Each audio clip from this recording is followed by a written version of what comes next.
Assalamualaikum warahmatullahi wabarakatuh. Kali ini saya akan membahas contoh soal dan sedikit mengenai materi dari mata kuliah logika matematika.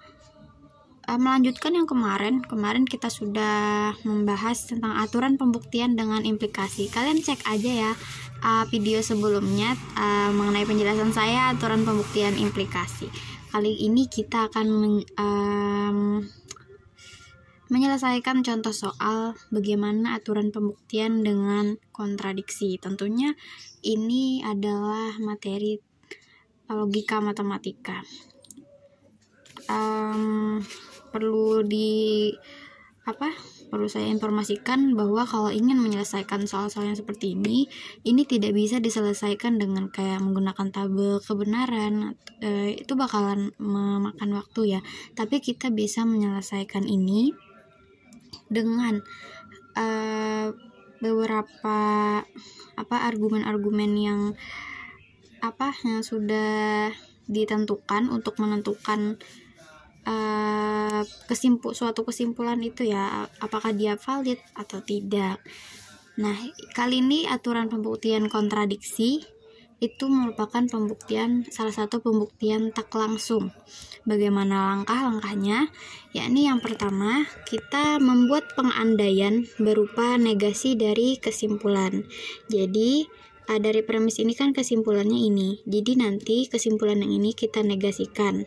Kita anggap itu pengandaian. Kedua, dengan pengandaian dan premis-premis yang ada, proses pembuktian diarahkan agar terjadi kontradiksi atau diperoleh nilai kebenaran salah. Jadi kalau kita paling akhirnya dapat kesimpulan yang salah atau terjadi kontradiksi, maka pembuktian yang kita lakukan itu benar gitu ya. Kontradiksi pada bagian akhir pembuktiannya begitu. Oke, gak usah berlama-lama, kita ke contoh soal biar makin paham. Di sini ada P maka Q atau R maka S. Kemudian ada lagi premis Q atau S maka T. Terus ada negasi T, dan kesimpulannya adalah negasi dari P atau R. Apakah benar? Kesimpulan dari premis-premis ini adalah ini. Jadi untuk membuktikannya kita bisa menggunakan kontradiksi. Yang pertama kita tulis dahulu beberapa premisnya, yakni 3 premisnya ya. Nah, 1, 2, 3 karena ada 3. Terus kesimpulan yang ini kita tulis di samping. Kesimpulannya ini negasi P atau R.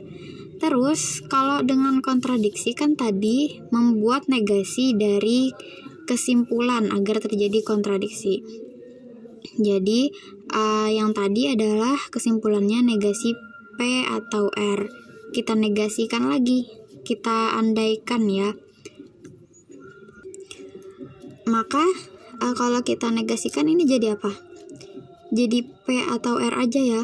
Nah, dari langkah 4 kita menggunakan negasi ganda untuk mendapatkan P atau R.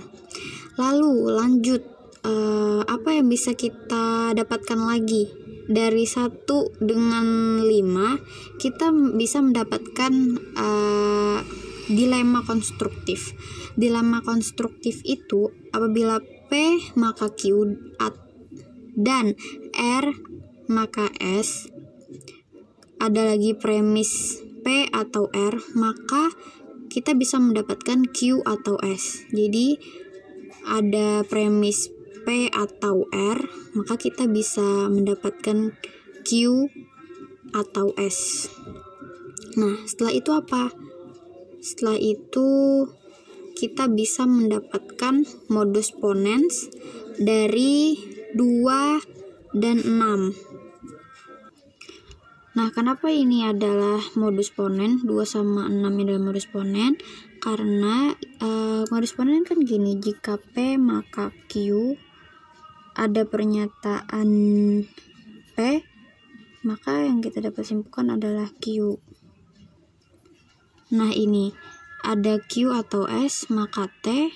Ketika ada Q atau S, maka kita menyimpulkan T, dapat T ya, dari 2 sama 6 modus ponens. Terus apa yang bisa kita dapatkan lagi? Kita kan mengarahkan supaya hasilnya itu negasi dari kesimpulan atau terjadi kontradiksi atau pernyataan yang salah pada bagian akhirnya. Nah, kita udah dapat T dan kita juga punya negasi T. Ketika negasi T dengan T itu bisa kita lakukan konjungsi ya, dari nomor 3 dan 7 kita bisa melakukan konjungsi negasi T dan T itu ketika kita melakukannya dengan negasi dari nomor 8 itu hasilnya adalah S. Ketika kesimpulannya S, maka terjadi kontradiksi. Jadi pernyataan soal ini kesimpulannya terbukti valid. Ya, sekian dari materi kali ini dan contoh soal kali ini. Terima kasih atas perhatiannya.